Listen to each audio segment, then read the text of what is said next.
Inventions, inventions, power, black out the past. Forget the quiet cities. Bring in the steam and steel, the iron men, the giants. Open the throttle, all aboard, the promised land. Pillars of smoke by day, pillars of fire by night, pillars of progress. Machines to make machines, production to expand production. Enough for tens, thousands, millions, millions, faster and faster, better and better.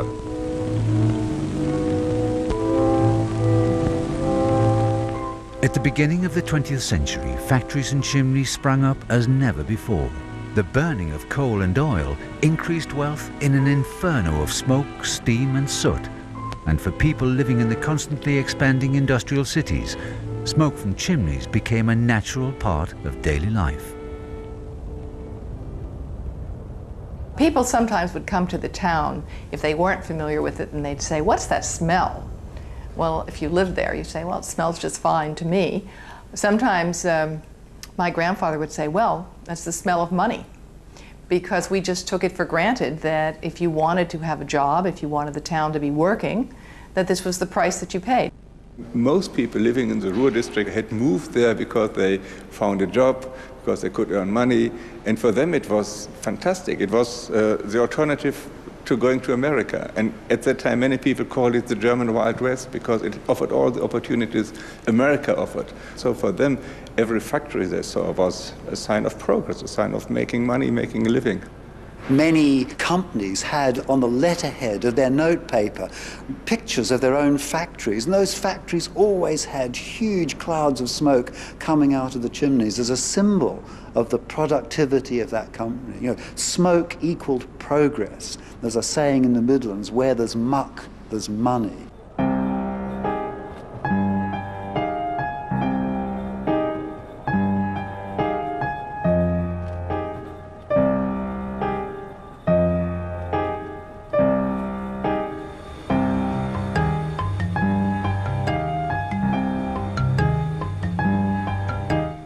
The Ruhr district in Germany is the biggest industrial area in Europe. The presence of coal in the area was very attractive for the industry, and hundreds of huge factories shot up. Though not everybody was enthusiastic about the smoking chimneys.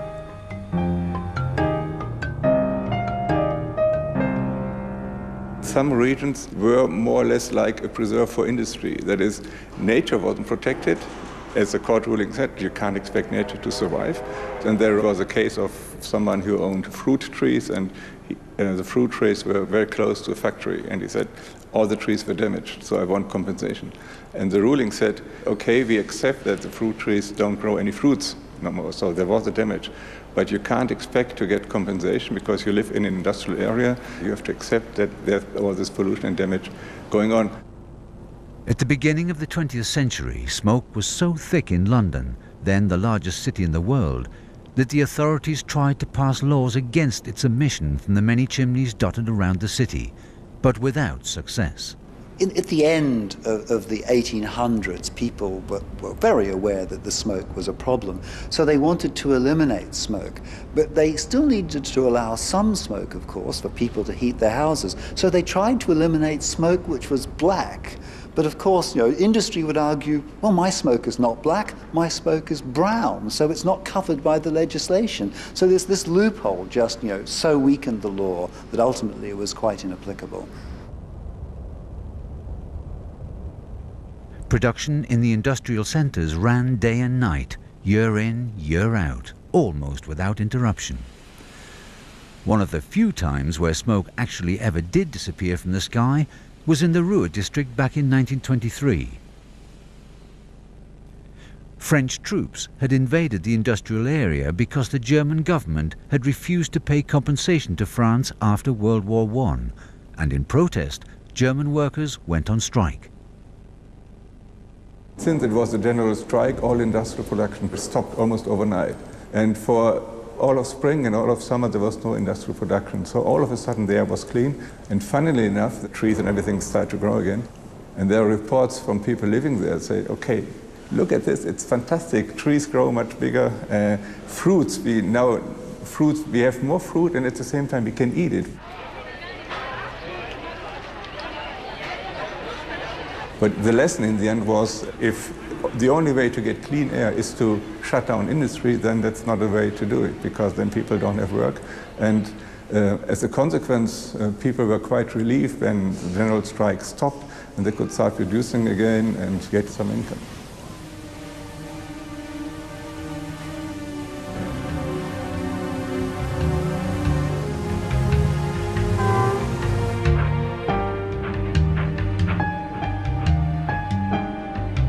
In the 1930s, people realized that smoke from chimneys is not just a sign of wealth and prosperity.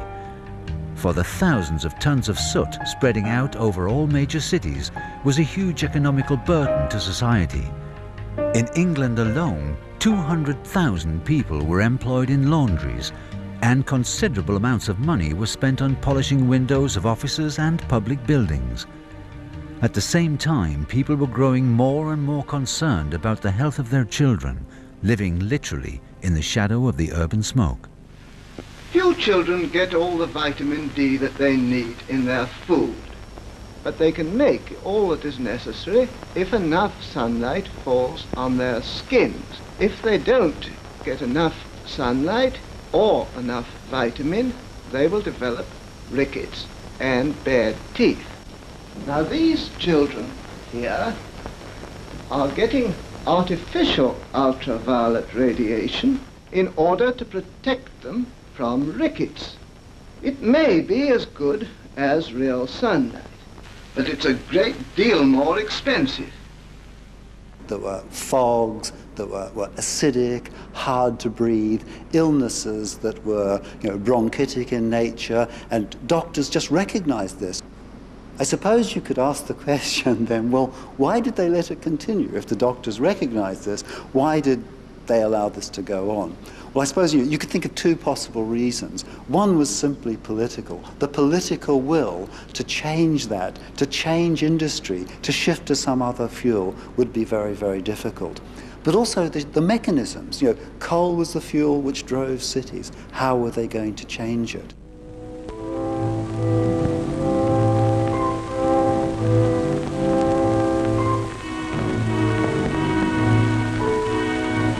Critical voices began attacking the consequences of industrial progress. Here's a sequence from an American documentary of 1939, which describes, among other things, life in the small industrial town of Donora in the state of Pennsylvania.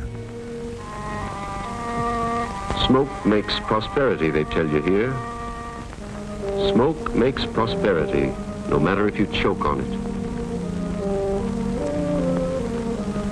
We got to face life in these shacks and alleys. We got to let our children take their chances here with rickets, typhoid, TB, or worse. They draw a blank, the kids. They have no business here, this no man's land. This slag heap wasn't meant for them. There's poison in the air we breathe. There's poison in the river. The fog and smoke below ride up and choke us.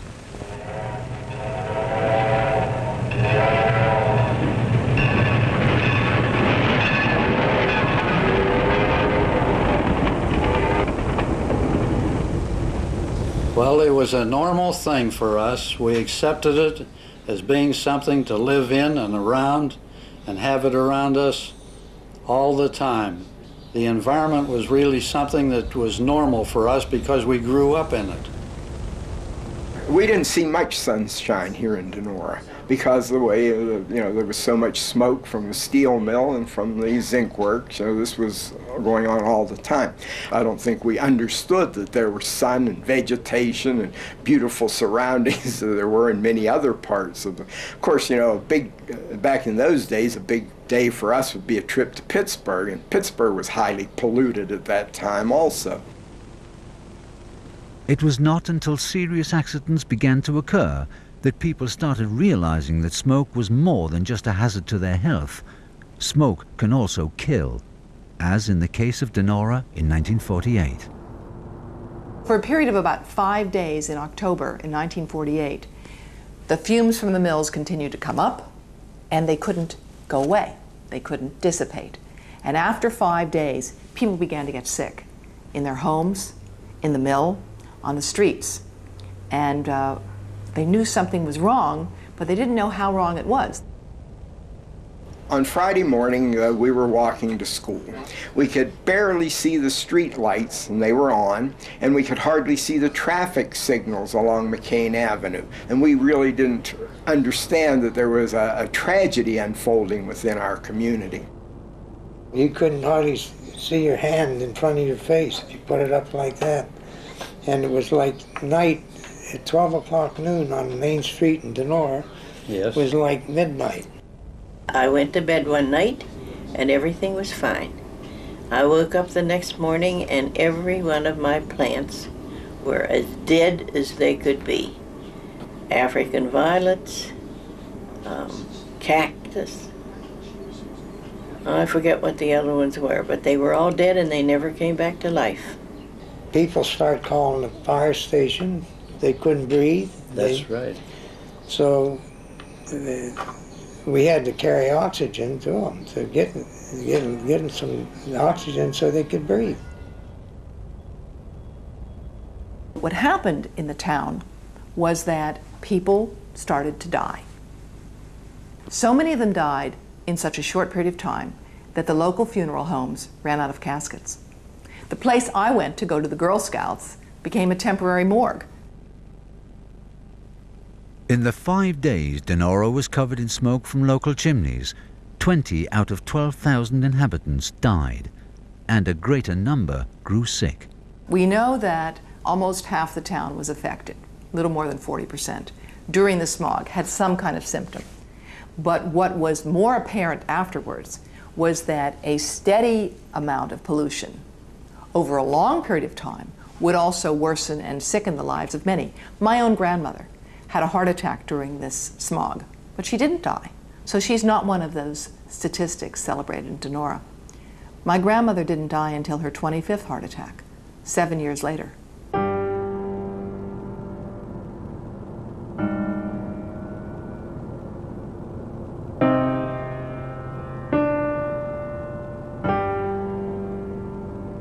People in Europe were also experiencing serious pollution from smoke after World War II, and one of the largest cities most affected was London. Fog, the longest and thickest on record, brings Britain its darkest days since the blackout. Blanketing all parts of the country, it gives transport services an even bigger headache than bank holiday. Trains run hours behind time. In 144 hours of non-stop fog, 5 trains are in collision. Detonators laid on the rails signal the approach of oncoming trains. Despite everything, they still go through. People were used to fogs, but the one of 52 was extraordinarily thick. It said that many people simply couldn't get home. You know, children on their way home from school were unable to get home, and they had to stay with friends because they simply couldn't find their way down the street. I mean, people began to run out of food. The buses obviously stopped completely, and football matches had to be cancelled. I mean, it can show you how terrible these fogs were.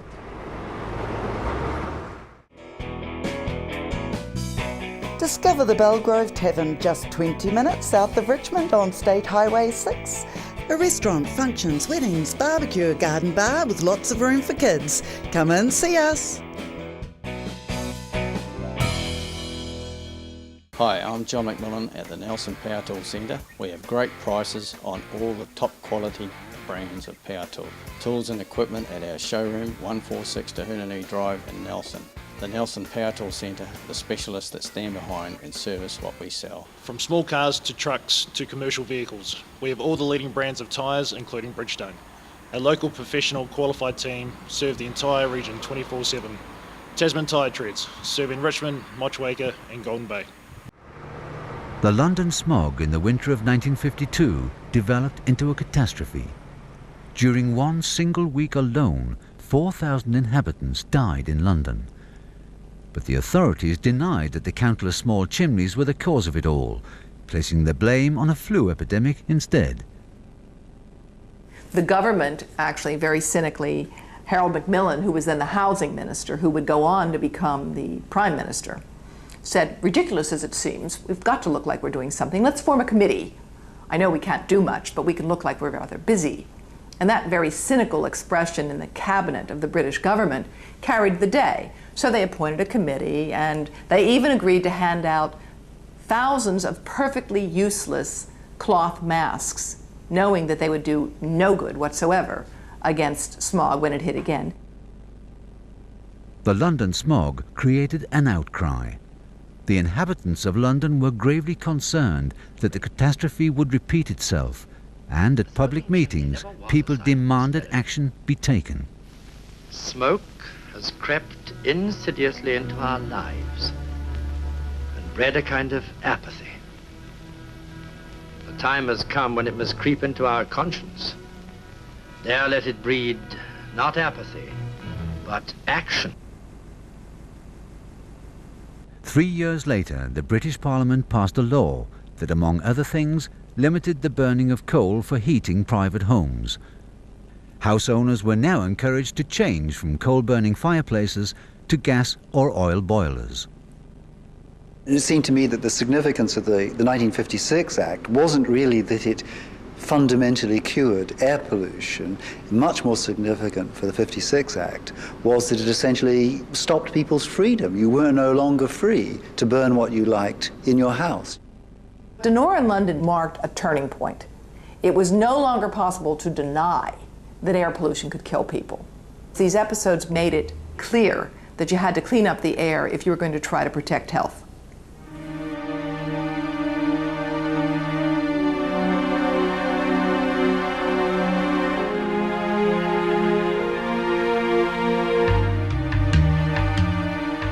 During the 1950s and the following decades, factories were moved from the cities to specially built industrial areas, where the chimneys grew taller and taller. Pollution from factories was reduced, though not significantly, but diluted in that it was spread over a larger area. At the same time, both housing and power stations in the big cities converted to burning oil and gas rather than coal, and consequently, air in the big cities was no longer as affected by thick chimney smoke. But a new type of pollution, however, had in the meanwhile become just as much a threat to the air in big cities around the world. In the post-war boom in economy, people suddenly find they have the ability to buy motor vehicles for the first time. So that explosion of motor vehicles means that there's a transfer of pollution sources from the stationary source, the home or industry, to the automobile as the prime sort of urban source of pollution. In Europe, the ratio of one family, one car was doubled in the USA, and the emission of gases from cars covered the streets of big cities in a new type of photochemical smog, which posed a threat to public health. In 1970, Tokyo, one of the world's largest cities, was about to choke. In only 10 years, the number of vehicles had doubled 4 times over, and more than 500,000 people were affected by air pollution.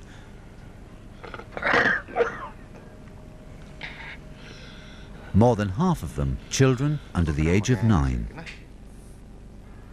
At this school in Yokkaichi, the school has quit the morning assembly. Instead, the morning starts with breathing exercises, gargling of the mouth, and rubbing of the skin in order to strengthen the children's resistance against pollution.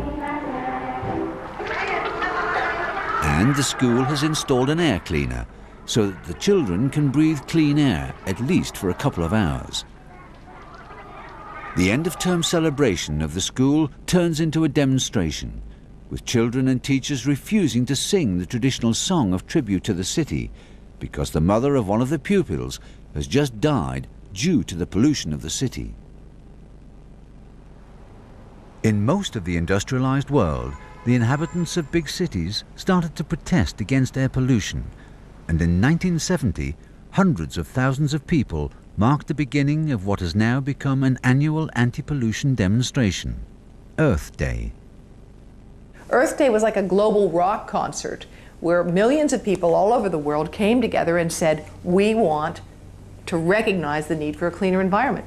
And the inspiration for it came in part from some of the astronauts who looked at the lonely planet and saw that you could take your thumb when you were up out in space, and with your thumb you could blot out the entire world from which we came.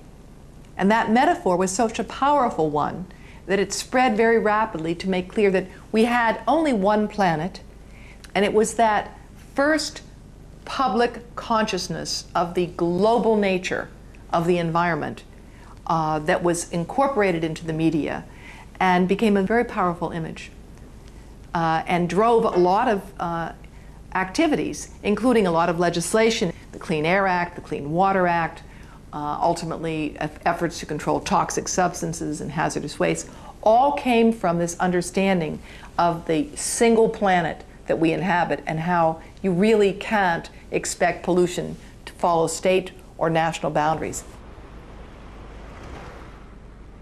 During the 1970s, it became clear it was not only cities which were under attack from pollution from industry and constantly growing traffic. For poisonous gases don't respect city and country boundaries, but rather return as acid rain to a hitherto untouched nature. Words such as acid rain and death of the forest began to draw public attention. In the 80s in Germany, if you look at acid rain, everybody, or very many people were afraid. There was this huge fear. For instance, it was claimed that by about 2000 there would be no trees whatsoever left in all of Germany, which of course at that time people, it scared them death almost. No? All of a sudden it became clear to them, we have to do something about air pollution. There was a willingness more than ever to spend money for the government to pass laws, and it made an enormous difference. Industry had to change, had to install all these filters and new techniques, and secondly, all the laws, the new laws were passed to make sure that cars are not as polluting as they were. That is, the catalysts were introduced in Germany and then in the rest of Europe too. It was a European process.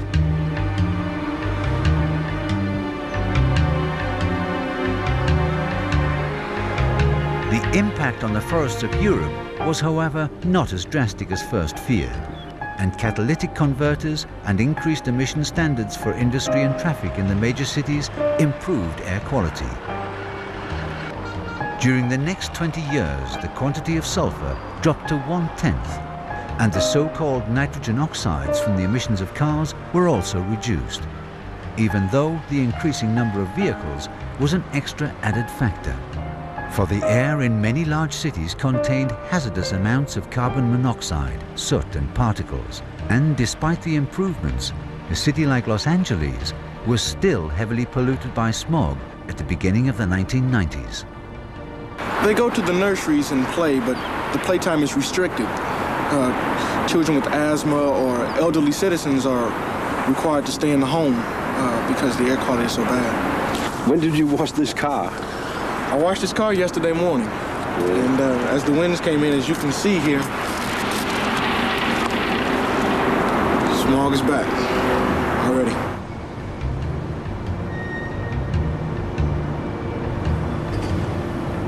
We know from studies that have been done that a little bit of particulate air pollution, smaller than a human hair, if you're exposed to it throughout your lifetime, has an effect. It increases your chance of dying, of heart disease, of lung cancer, of a stroke, of a whole bunch of other problems, and also increases the chance that you'll have serious lung disease throughout your entire life.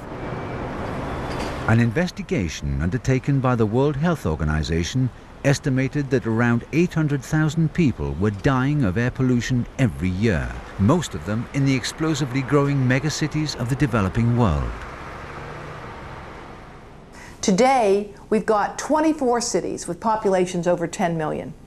And 3 out of every 4 of the world's largest cities are in the developing world. And in these mega cities, you've got millions of children who don't have their basic needs being met. And on top of that, you have growing amounts of buses and diesel trucks and small, sputtering, polluting little cars and carts and taxis and industry. Megacities in poor parts of the world grow so fast that authorities have a hard time keeping up. In Calcutta, India, pollution from local chimneys and vehicles are a burden to the lungs of inhabitants comparable with smoking 20 cigarettes a day. And in one of the most polluted cities in the world, Mexico City, the air is often thick with smog. From time to time, schools in the city are closed, and during one particularly hazardous smog episode, inhabitants saw birds drop down dead from the sky and fall into many of the city's large squares. It's clear that the population density and the lack of basic development is such that if we only provide for growth in these countries, we're basically condemning generations of these children to impaired lives. There is no question that we need to invest much more in energy efficiency and renewable resources and not wait 20 years for the hydrogen economy to see whether or not it happens. In the South African city of Durban, almost 300,000 people live in the industrial centre of the big city, right next door to huge refineries and numerous factories which churn out tons of sulphur and other hazardous substances all over the city from chimneys, much to the annoyance and detriment of local residents. It smells ugly, it smells like an old rotten egg, and I don't think anybody likes to smell it. It smells horrible. Yeah, sometimes when the smell is very bad, your chest gets more heavier and you start to cough a lot. Sometimes some children faint. Can you see the pollution when it comes, or can you just smell it? We smell it. We had a number of instances where children have had mass respiratory problems because of the pollution, where children were hospitalized and had to seek medical attention. The school had to be closed down on a number of occasions. The medical faculty in Durban has made tests on 300 students from one of the local schools. The investigation showed that the students hold a very disturbing world record. When we were conducting the study, we found that a lot of children would be absent from on a regular basis because of their asthmatic condition. Approximately 50% of the pupils studied reported respiratory symptoms in keeping with a condition like asthma. Well, based on the international studies that we reviewed, based on the current available literature, this school had the highest recorded levels of children with symptoms of asthma. It has a major impact on the life of a child. Missing school, poor attendance at classes, therefore repeated failures in school, and in the long term it means that this child is not going to be a very significant breadwinner, not going to find a good enough job. So in a sense, the pollution then traps this child in a vicious cycle of poverty.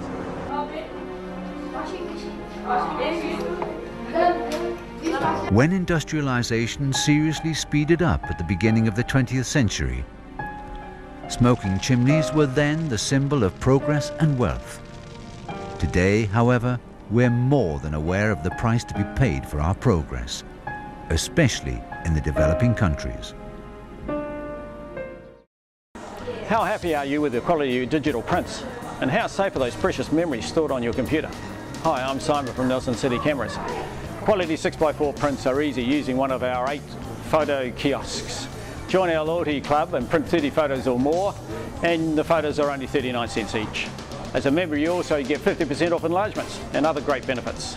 But wait, there's even more. Our user-friendly kiosks allow you to create photo books, photo gifts, and even canvases. If you need a digital camera, binocular, tripod, we have a great range and selection, and our advice is free. We have a fantastic range of photo albums and picture frames to suit your needs and your budget. So print your memories, don't hide them, relive them. Come in and meet the team at Nelson City Cameras, Nelson's most experienced camera shop. 25 years serving Nelson.